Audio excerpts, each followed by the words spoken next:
사랑을 찬양합시다. 우리 성도님들은 하나님의 사랑받는 자녀인 줄 믿습니다. 그러기에 오늘도 강하고 담대하시기를 소망합니다. 오늘 제목이 뭐지요? 강하고 담대하라. 지난주와 동일하게 같은 제목으로 말씀 나누고자 합니다. 우리 신앙생활하면서 강하고 담대하게 신앙생활하려면 전제 조건이 있습니다. 우리 함께 읽어볼까요? 내가 내게 명령한 것이 아니냐? 강하고 담대하라. 두려워하지 말며 놀라지 말라.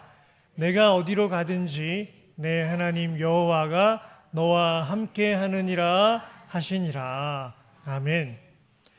우리가 강하고 담대할 수 있는 조건은요, 하나님이 우리와 함께 하실 때입니다.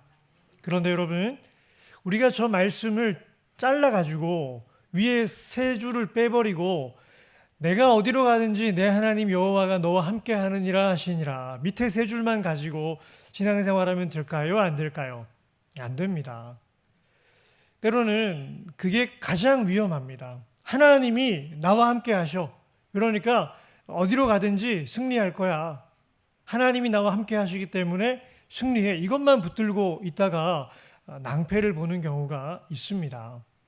사랑하는 성도님들, 살아계신 여호와 하나님께서, 그 전능하신 분께서 최용석 목사님과 함께 하시는 줄 믿으십니까? 늘 함께 하실까요? 그렇지 않습니다. 이게 함정입니다, 여러분. 함께 하시는 게 맞는데요, 늘 함께 하시지 않아요. 언제 함께 하실까요? 앞에 세 절이 중요합니다. 내가 내게 명령한 것이 아니냐. 하나님의 음성을 듣고 순종하려고 할 때만 함께 하십니다. 불순종하려고 하면요, 하나님이 함께 하지 않으시죠. 사울 왕도 하나님이 세우신 왕입니다. 그렇죠? 하나님이 함께 하셔가지고 나는 아무것도 아닙니다라고 하는 그 사울 왕을 통해서 하나님이 전쟁에 큰 승리를 이루어 주십니다. 근데 그때부터 사울 왕의 마음속에 내가 왕이로소이다, 이 교만이 찾아오고 하나님을 왕으로 높여드리는 게 아니고 자기가 영광받는 존재로 탈바꿈하게 됩니다. 그리고 순종을 가장한 불순종을 하게 되죠. 순종하는 것 같은데 알고 봤더니 결정적인 건 다 불순종이에요. 하나님이 함께 하실까요? 함께 하지 않으실까요? 함께 하지 않으세요. 하나님은 내가 이제 사울을 버렸노라 말씀하시는 겁니다. 우리가 이걸 두려워해야 됩니다. 하나님이 나와 함께 한다고 하는 그 착각, 그리고 하나님이 나와 함께 하신다라고 하는 그 개인을 속이는 착각을 넘어서 성도들을 호도하고 하나님이 나와 함께 하시니 나를 따르라, 이게 가장 무서운 겁니다. 그래서 제가 지난주에도 이 설교 서두에 두려운 게 뭐냐면 제가 착각하는 거예요. 하나님의 명령하심이 아닌데 내 생각으로 하나님의 말씀을 왜곡하고 이건 하나님의 뜻이야라고 말씀을 왜곡해서 내가 이해하고 그걸 성도님들한테 하나님의 뜻입니다라고 선포하고, 그리고 하나님이 함께하지 않으시는데 이게 하나님의 역사라고 포장하는 거예요. 어떤 게 더 무섭냐? 선포한 대로 막 이루어지는 거예요. 여러분, 이단 사이비가, 그 부흥이라고 표현을 좀 쓰겠습니다. 이단 사이비가 부흥을 하게 된 배경에는 뭐가 있느냐? 마귀의 강력한 역사가 있습니다. JMS 정명석을 추종했던 사람들이 보면요, 다 엘리트 집단이에요. 그렇게 우리나라 최고의 대학을 나오고 그 대학생의 좋은 머리로 초등학교도 제대로 안 나온 사람 말을 뭐가 좋아서 그렇게 따라갔냐? 능력이 있더라는 거예요. 그 말에 권세가 있더라는 겁니다. 얘기하는데 그대로 이루어진다는 거예요. 누구의 역사일까요? 마귀의 권세입니다. 그래서 지난주에도 말씀드렸잖아요. 이 코로나 기간 동안에 부흥한 교회가 있다고 그래서 살펴봤더니 우리 정식 교단 안에 있는 건강한 교회가 아니고요, 이단 사이비 집단의 교회인 거예요. 그 기간 동안 성도 수도 그렇게 늘어나고 건물도 세우고 심지어는 해외 지부까지 확장하는 그런 부흥의 역사를 일으키고, 그런 것을 보는 사람들은 야, 여기 정말 하나님이 계시는구나 하고 와서 있는 거죠. 근데 그 설교 말씀의 내용을 들어보면 마귀가 따로 없어요. 예수 그리스도 위에 인간 교주를 올려놓고 예수님 노릇하고 있는 완전 마귀 집단인데 그렇게 거룩해 보이고 부흥을 하고 번창을 해요. 제가 이걸 왜 두려워할까요, 여러분? 저는 지금 우리 가림리 교회의 그 목회자로서 제 역할을 우리 성도님들한테 말씀을 이미 드린 바가 있는데요. 목회자로서의 제 역할을 제가 이렇게 하겠습니다라고 하는 게 이게 뭐 하루아침에 단임 목회를 해야 되니까 뚝딱 고민해서 나오는 게 아니고요. 오랜 기간 동안 적어도 부교육자로 한 20년 정도 이렇게 보내면서 목회가 무엇인가, 교회가 무엇인가 이런 고민을 하는 가운데 목회 철학이라는 게 형성이 됩니다. 그러면서 단임 목회를 하게 되면 특별히 이렇게 개척교회가 아닌 기성교회를 와서 목회를 하게 되면 단임 목회자의 역할을 어느 선으로 가져가야 될까? 이 고민은 제 개인적인 철학만 가지고 되는 게 아닙니다. 우리 교회는 지금 교회이지만 교단에 소속되어 있는데 우리 교회가 소속된 교단이 어떤 교단인지 아십니까? 장로교입니다. 장로교. 대한예수교 장로회에 소속된 교회고요. 그리고 장로교 안에는 우리나라에서는 크게 두 파로 나누어지게 되는데 합동측이 있고 통합측이 있습니다. 우리 교회는요 통합측에 소속된 그런 이제 교단입니다. 그런데 여러분 우리나라의 교회가 장로교만 있을까요? 그렇지 않죠. 장로교도 있고 감리교도 있고 또 침례교도 있고 그런데 이 교단들의 특징에 따라서 교회 정치 제도가 확연하게 다릅니다. 너무너무 다른 거예요. 저는 이제 부목사로 사역을 하다가 다시 또 공부를 하고 싶어가지고 신대원을 졸업하고 목회자로 사역을 하다가 보통 목사님들이 또 교회 허락이 있고 여유가 되면 다시 학교 가서 공부합니다. 저는 이제 기독교와 문화라고 하는 그런 주제로 다시 또 신대원에서 그렇게 THM 과정을 밟아가는 가운데 그 수업 중에 하나 임성빈 교수님이라고 하는 분이 계셨는데 이분도 이제 나중에 장신대 총장까지 하시고 마치신 비중이 있는 교수님이십니다. 그런데 이 교수님이 그때 수업 때 오셔가지고 했던 말이 제 안에 참 깊은 물음표를 남겼습니다. 최근에 이제 어느 교회 장로님 만나서 본인이 한 얘기를 나누면서 우리나라에는 그 장로교가 지금 대세를 이루고 있는데 한국 교회 안에 있는 주류 교단은 장로교가 다 차지하고 있는데 장로교의 원형을 보존하고 있는 교회가 보이지를 않는다는 거예요. 장로교 정치 제도의 원형을 보존하고 그 정신을 따라서 교회가 운영되고 있는 교회를 찾아보기가 힘들다. 그러면서 장로교 정치 제도가 무엇인가에 대해서 잠깐 얘기했던 그런 시간이 있었는데요. 그 이야기를 들으면서 사실은 제가 기분이 별로 좋지가 않았어요. 그래서 오래 기억이 남는 것 같아요. 제 마음속에 장로교에 소망이 있습니까? 교수님?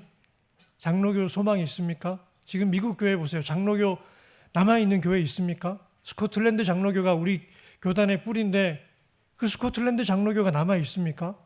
장로교 힘 없어요, 교수님. 지금 미국 교회 보세요. 침례교가 대세입니다. 회중 정치로 가야 됩니다. 왜 제가 이런 얘기를 했을까요? 장로교가 가지고 있는 한계를 목회자로서 너무 많이 경험했기 때문입니다. 장로교는 목사가 뭔가를 결정해도 할 수 있을까요? 못해요. 근데 중요한 변화의 시기에 변화를 해야 되는 그 상황에서 변화가 안 돼요. 위기의 상황에 대처하기도 힘들어요. 부흥의 도약의 시기가 왔는데 함께 마음을 모아서 가려고 외치면은 장로님들이 다 반대한다. 이런 이제 선입견들이 많이 있었던 거지요.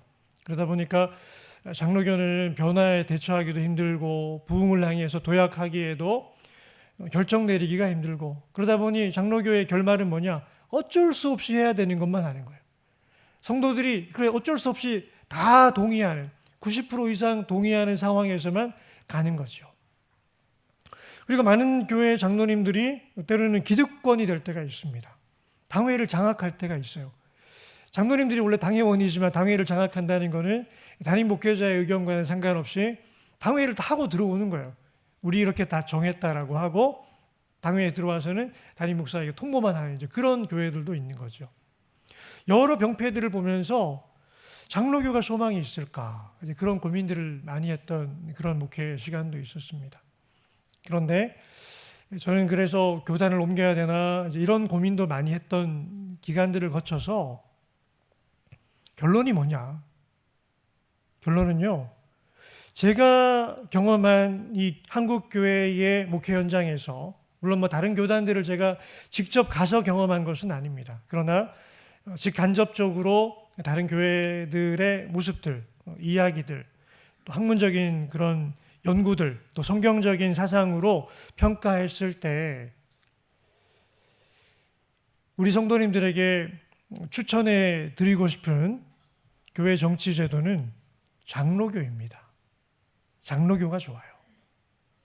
장로님들이 교회의 기득권화되는 거는 개별 문제인 거죠. 근데 그보다 훨씬 더 큰 문제가 뭐냐? 목회자가 교회 안에서 기득권의 역할을 하고 한 사람의 소리에 따라서 이끌려가게 되면은 이게 진짜 문제입니다. 거기에서 오는 병폐는요, 막을 길도 잘 없어요. 왜냐? 성도님들이 한번 현혹되기 시작하면 그 현혹시킨 목사의 말을 진리의 말씀처럼 알고 마냥 그렇게 따라가게 되는 거예요. 제가 목회를 하다가 저도 모르게 한 고백 하나가 있는데요. 야, 이러다 교주도 하겠네 라는 그런 고백이 나올 때가 있더라고요. 왜냐하면 여기는 종교단체잖아요. 종교단체는요, 종교단체의 생리라는 게 있습니다. 그 안에서 이렇게 계속 있다 보면은 성도님들의 심리 상태를 이해하는 것도 어렵지 않고요. 교회에서 어떻게 이끌어 가야 되는지 그런 나름의 정치 기술도 자연스럽게 익혀져요. 그러다 보니 인간적으로 성도님들의 마음을 얻고 움직이는 걸 노하우라고 또 전해주는 목사님들이 있어요. 그런 것들을 가만히 보다 보니까 야, 이러다 교주도 하겠네. 목회자의 권위를 세우기 위해서 이제 이런저런 고민을 하는 가운데 사람들이 하는 방편들을 보니까 제 안에 야, 이러다 교주도 하겠네. 그런 생각들까지 나오더라는 거죠.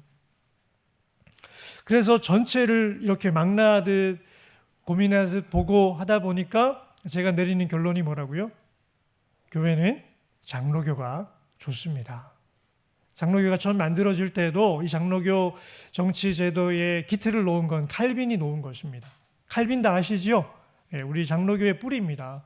근데 그 칼빈이 이 장로교 정치 제도를 만들면서 함께 고민하는 가운데 그 당시에 모인 사람들이 성경적으로 가장 적합한 모델이다라고 해서 나왔던 거예요. 그러니까 그냥 나온 게 아니고 이 장로교 정치 제도의 모델은 성경을 깊이 고민하는 가운데 어떻게 교회가 흘러가야 될까라는 고민을 하는 가운데 나온 제도입니다. 그러다 보니 이 성경적인 기반을 하고 있는 장로교가 되려면 먼저 성경에서 교회를 뭐라고 이야기하고 있는지를 알아야 됩니다. 여러분, 성경에서 교회를 뭐라고 이야기하고 있는지 아십니까? 한마디로 말하면요, 예수님이 주인 되신 공동체예요. 우리 한번 따라할까요? 예수님이 주인 되신 공동체. 네, 그 고백을 하는 사람들이 모여 있는 거예요. 예수님이 주권자로서 역사하시는 교회, 예수님이 주인 되신 공동체가 교회입니다. 예수님이 주인 되신 공동체를 세워가기 위해서 어떻게 해야 될까를 고민하는 가운데 나온 제도가 장로교입니다. 그리고 우리 장로교단의 큰 틀에서는 합동측이 있고 통합측이 있습니다. 언젠가 기회가 되면 이 두 교단의 차이를 좀 설명드리려고 하는데요. 저는 개인적으로 어느 교단이 더 낫다고 생각할까요? 저는 통합측이 더 낫다고 생각합니다. 그래서 얼마나 다행인지 모릅니다. 저는 제가 어릴 때부터 교단을 알고 선택한 게 아니고요. 태어나 보니 부모님이 다니던 교회가 대한예수교 장로회 통합측에 소속된 교회여서 그냥 거기서 나고 자라고 거기서 신학교도 가고 했는데, 나중에 만약에 제가 생각할 때 우리 교단은 문제가 있고 다른 교단을 가고 싶다 그러면 어떻게 됐을까요? 옮겨가야 되는 거예요. 그게 목회자의 양심이죠. 그런데 교단들 다 비교해 보고 났을 때 가장 권면해 드리고 싶은 교회는 대한예수교 장로회 통합측을 권면해 드리고 싶습니다. 우리 교단 안에 여전히 이런저런 말도 많고 있지만 전체를 봤을 때 그렇다는 거죠. 자, 제가 이제 이렇게 서두를 길게 말씀을 드리는데요. 왜 이런 이야기를 오늘 이렇게 할까요? 우리 교회 안에서 정치 제도를 말씀을 드리는 이유는 담임 목회자가 방향에 대해서, 목회 방향에 대해서 큰 변화를 지금 결단을 했습니다. 그동안은 사실 이런 얘기를 할 필요가 없었어요. 왜냐? 지금 과림예교회가 흘러가고 있는 방향대로 제 목회 방향도 같았어요. 그러니까 굳이 목회자의 역할을 이야기하지 않고 그냥 가면 되는 겁니다. 근데 이제는 제가 담임 목회자로서 우리 과림예교회의 큰 목회 방향을 틀고 있는 중입니다. 드라이브를 이미 걸어버린 거예요. 우리가 운동선수들 보면 뭐 탁구나 테니스나 이런 거 보면 드라이브를 건다 이런 얘기 들어보셨죠? 예, 힘을 줘가지고 내가 원하는 방향으로 아주 강하게 공을 보낼 때 드라이브를 건다고 하는데 지금 우리 가림예교회가 흘러가고 있던 이 방향에서 목회 드라이브를 지금 걸어버린 겁니다. 이미 걸어버렸어요. 그리고 우리 성도님들한테 과림예교회가 이렇게 드라이브를 걸었을 때 우리는 어떻게 반응을 해야 되는가에 대한 이야기를 하고 있는 겁니다. 그러니 매우 중요한 시기에 말씀을 나누고 있는 거죠. 우리가 강하고 담대하게 해야 되는 전제 조건이 있다고 했습니다. 말씀에 순종하는 자에게 주시는 말씀입니다. 그럼 저는 제가 지금 강한 드라이브를 걸려고 할 때 뭘 먼저 점검해야 될까요? 하나님의 말씀인가를 점검을 해야 되는 겁니다. 제 욕심이 아니어야지 이 드라이브를 걸 수 있는 거예요. 그래서 제가 지난주에 우리 성도님들한테 좀 오해를 받을 수 있는 그런 표현들을 많이 던져가지고 주중에 우리 성도님들 만나게 될 때 목사님 이제 뭐 교회 그만두시려고 하시는 거예요? 5대 목사님 빨리 청빙하라고 하시는 거예요? 이런 얘기를 이제 많이 들었는데요. 제가 그 말씀을 이제 왜 드렸냐면 제가 가장 믿지 못하는 대상이 있는데 누굴까요? 자기 자신이에요. 저한테 속은 적이 많아요. 무섭더라고요. 그래서 제가 저 자신을 점검하면서 부흥에 대해서 욕망을 가지고 있지 않은지를 몇 번을 물어본 거예요. 왜 과림예교회를 담임 목회하려고 하느냐? 아니 하나님 저는 정말 목회하고 싶은 마음이 없어요. 주님의 허락하심이라면 당장이라도 그만두고 싶어요. 근데 그러다 보니까 목회를 하는 이유는 딱 하나예요. 부르심과 순종이에요. 하나님이 부르셔서 세우시면은 순종하는 마음으로 목회하는 거지 무슨 과림예교회를 크게 키워서 유명해지고 한국교회를 이끌어가는 차세대 목회자 신문에 나오고 조금도 원하지 않아요. 제가 과림예교회 올 때부터 제가 제 부족함과 제 한계를 알기 때문에 그렇죠 하나님 과림예교회 상황을 보니까 이제 지금은 부흥을 위한 도약의 시기가 아니고 부흥을 위한 준비의 기간으로 이 기간 동안 우리 성도님들 마음을 잘 모으고 보듬고 품고 가는 게 목회 하나님께서 뜻하시는 바지요. 그렇게 제가 생각을 했습니다. 거기에 순종할 마음으로. 그래서 우리 오대 목사님 오시기까지 과림예교회와 함께 보내면서 준비하는 기간으로 교회가 무엇인지에 대해서 교회에 대한 철학도 새롭게 하고 구원론도 점검을 하고 또 어떻게 우리 교회가 흘러가야 될지 그런 방향을 논하면서 있어야지라고 있었던 거예요. 그리고 제 마음이 평안했어요. 하나님 저한테 보여주시는 거예요. 너 부흥에 욕심 없잖아라고. 다른 교회 담임 가셔가지고 사람들 끌어모으고 부흥하고 개혁하는 현장 찾아가서 보면 참 부럽긴 하죠. 그런데 개인적으로는 제가 아무 상관이 없는 거예요. 주님 저는 부흥을 맛본 목회자가 아니어도 괜찮습니다 라고 그 기간이 저 스스로에게 저를 점검해 볼 수 있는 기간이 된 것이죠.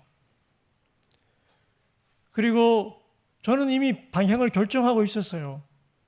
왜냐 우리 과림예교회가 지금 부흥을 위해서 이런저런 변화를 시도를 하게 되면 카드가 사라져요.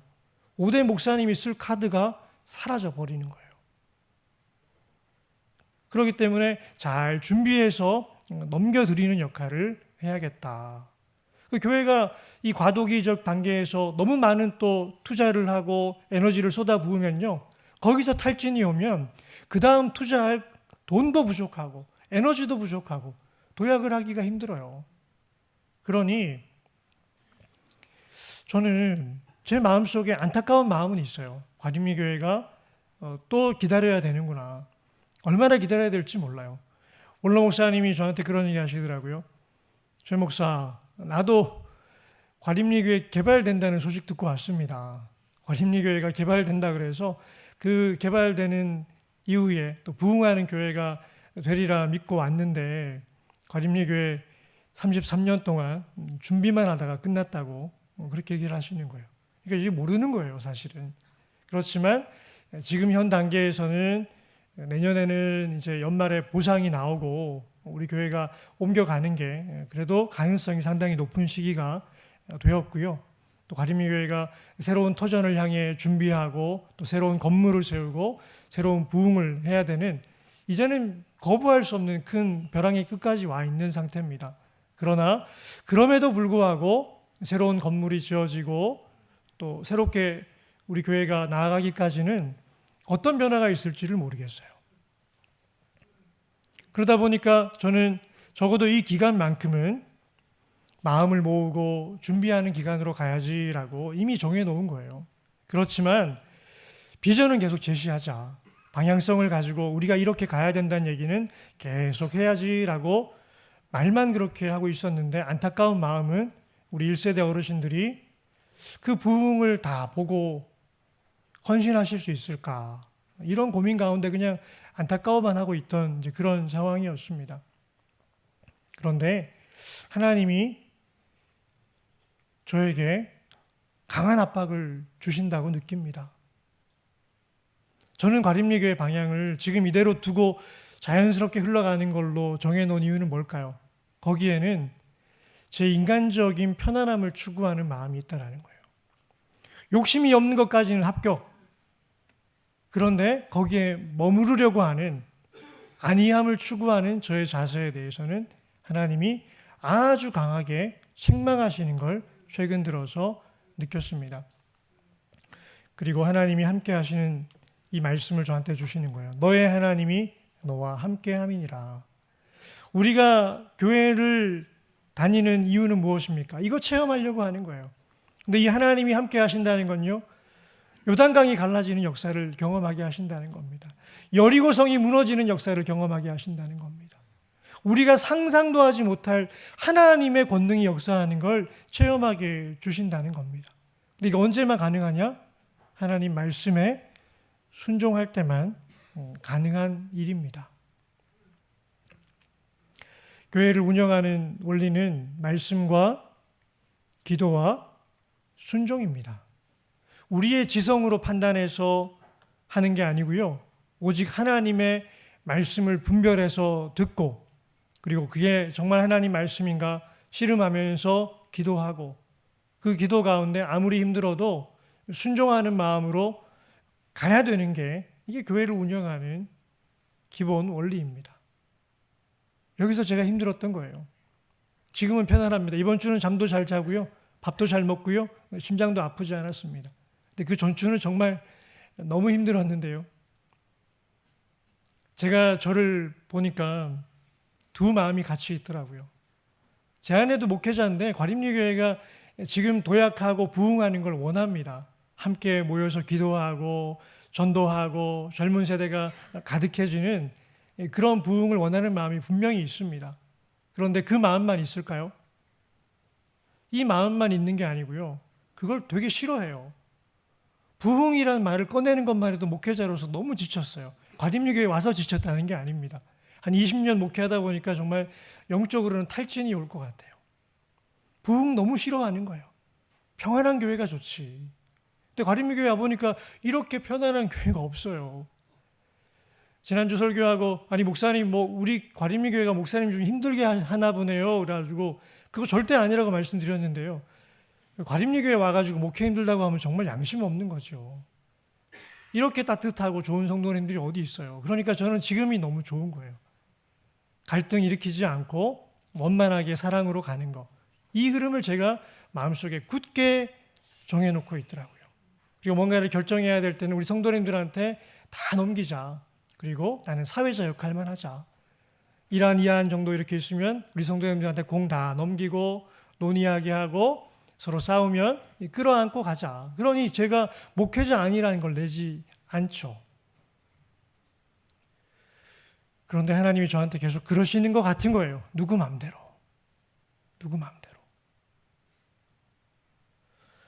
사랑하는 성도님들, 우리 과림리교회를 목회자로서 최용성 목사가 더 많이 사랑할까요? 우리 성도님들이 더 많이 사랑하실까요? 우리 성도님들이 훨씬 더 많이 사랑하세요. 이건 정답이에요. 저는 간혹 우리 설교 가운데 그런 말을 했던 적이 있습니다. 예수님 오실 때까지 과림리교회가 과림리교회란 이름으로 남아있으면 좋겠습니다. 과림리교회 모여 할 때 예수님 앞에서 과림리교회로 모이는 교회가 되면 좋겠습니다. 이것도 제 진심이에요. 그런데 또 하나의 큰 진심은 뭐냐? 말도 안 되는 소리 하지 마. 불가능해. 지금 초대교회 가운데 남아있는 교회가 어디 있어? 교회는 시간 지나면 전통의 무게를 이기지 못하고 그 전통 가운데 무너지게 되고 새로운 교회들이 나와야지. 저는 제가 청년부 때 다니던 교회를 떠나면서 목회를 시작할 때 정말 많이 울었습니다. 정말 많이 눈물이 나오더라고요. 그 교회를 많이 사랑했나 봐요. 교회를 떠난다는 게 이렇게 아픈 거구나. 근데 목회자로서 이 교회, 저 교회를 다 다니면서 모두 다 누구의 교회일까요? 예수님의 교회입니다. 모두 다 주님의 교회입니다. 그러다 보니 교회라는 이 공동체보다 더 중요한 개념이 있는데 하나님 나라라는 개념이에요. 그래서 때로 어떤 교회들은 시간이 지나면 우리가 육체가 나이가 들어가면 사그라지는 것처럼 또 사라지고 새로운 교회들이 나오는데 하나님 나라 관점에서는 사라져야 되는 교회는 또 좀 빨리 사라지고 일어나야 되는 교회들은 빨리 일어나고 이 과정이 필요하거든요. 저는 과림리교회에 오면서 그래서 제 목회의 구심점을 과림리교회가 새롭게 부흥해서 들어오시는 그분들에게 구심점을 두는 게 아니고요. 이미 과림리교회를 50년 이상 이렇게 지나오면서 섬겨오셨던 우리 기성교인들이 목회의 우선순위의 1번이에요. 그리고 성도님들과 함께 신앙생활하면서 우리가 변화가 힘들면 우리 1세대와 함께 마무리를 해간 이 작업도 하나님 앞에서 매우 귀한 작업이고 광야 1세대 없는 2세대가 있을 수 있겠습니까?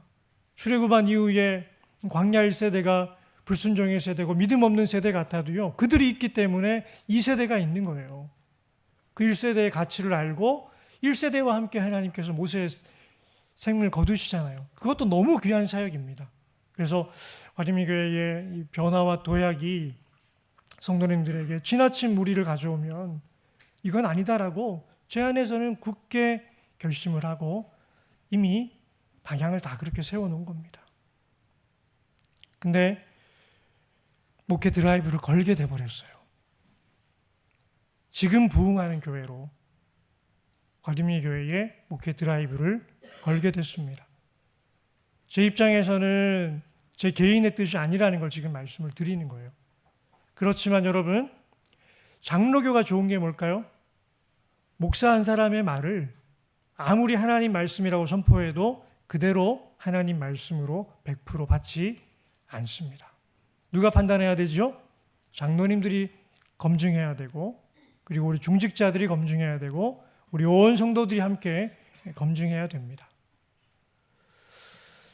저는 과림리교회가 역사 속에서 사라지는 교회가 되어도 하나님 나라가 더 중요합니다라는 이런 입장을 가지고 있었는데 예수님께서는 좀 다른 생각을 하시는 것 같아요.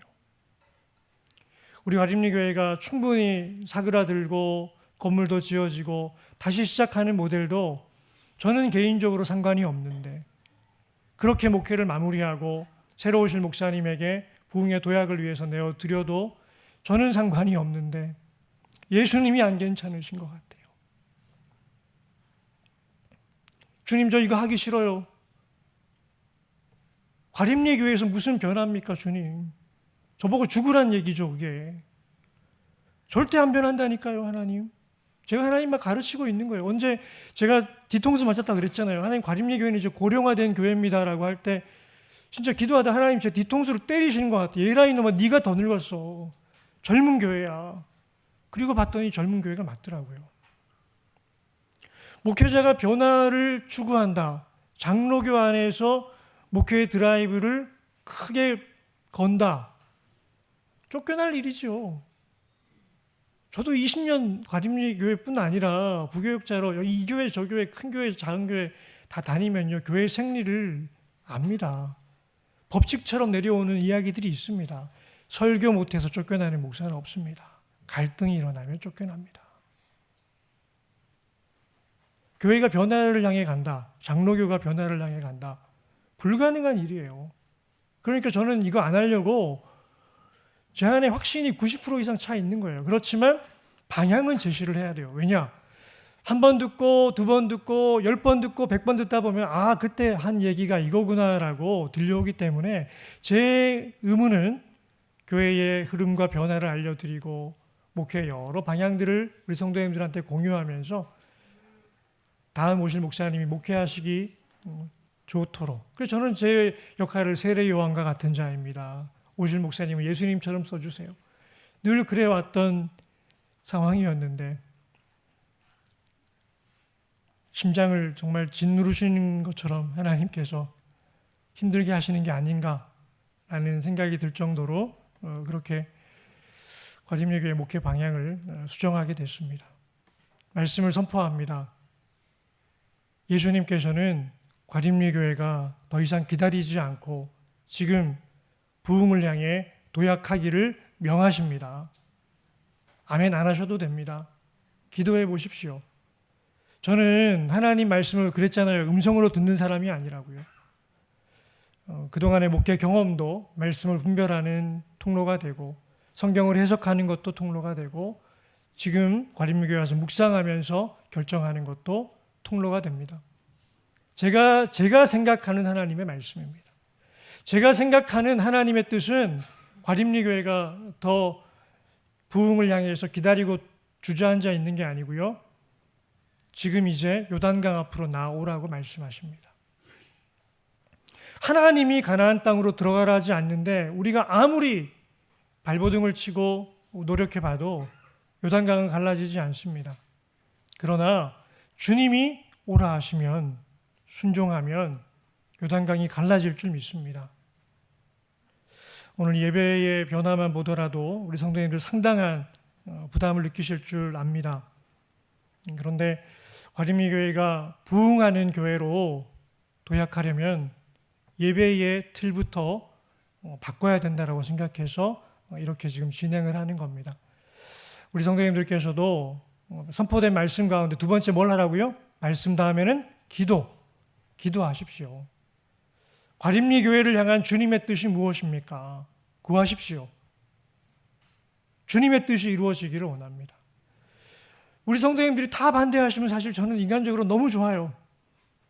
이 예배 변환을 제가 정책당에 내놓으면서 너무나 당연하게 기대했던 게 있습니다. 장로님들은 다 반대하실 거다. 이게 제 안의 안전장치였어요. 그렇지만 교회가 미래로 가야 될 방향은 이렇습니다라는 걸 장로님들이 공유하시면 좋겠다. 그래서 장로님들 이거 하나도 안 바꾸셔도 됩니다. 몇 번을 이야기하고 제가 편안한 마음으로 했는데 장로님들 마음이 이렇게 모아지고 나서부터 엄청난 스트레스인 거예요. 정말 바꿔야 돼? 이게 저한테 더 큰 스트레스인 거예요. 그런데 기대하는 바가 있습니다. 예수님께서 정말 과림리교회가 지금부터 부흥하는 교회가 되기를 원하신다면 우리가 그 말씀에 순종하기만 한다면 요단강은 누가 가르실까요? 예수님이 가르시는 거예요. 여리고성은 누가 무너뜨리실까요? 예수님이 무너뜨리시는 거예요. 그 기적의 역사를 체험하게 될 때 이곳에 주님이 계십니다. 그 고백이 우리 안에 회복될 줄 믿습니다. 목사의 선포된 말을 100% 하나님의 말씀으로 듣지 마시고 가볍게 듣지도 마시고 주님의 뜻이 무엇인가를 기도하고 묻는 가운데 내게 어떤 응답을 주시든지 주님의 뜻이다라고 내 안에 새겨지는 그 하나님 말씀 가운데 순종함으로 요단강의 기적을 누리시는 과림리의 모든 성도님들 되시기를 주님의 이름으로 축원합니다. 아멘. 사랑의 아버지 하나님, 우리 과림리 교회를 사랑하심에 감사를 드립니다. 여전히 우리의 주인으로 우리 가운데 함께 하시고 또 주의 종들을 세우셔서 주님의 뜻 가운데 과림리 교회를 이끌고 계시는 줄 믿습니다. 하나님께서 우리의 모두의 마음속에 성령을 부어주셔서 주님의 뜻을 헤아리게 해주시고 하나님의 그 뜻 가운데 순종하고자 하는 마음 주실 때 한 마음 되어서 그 방향이 어디든 순종하는 마음으로 하나님 기뻐하시는 과림리 교회를 세워가는 모든 성도님들 되게 하여 주옵소서. 예수님의 이름으로 기도합니다. 아멘.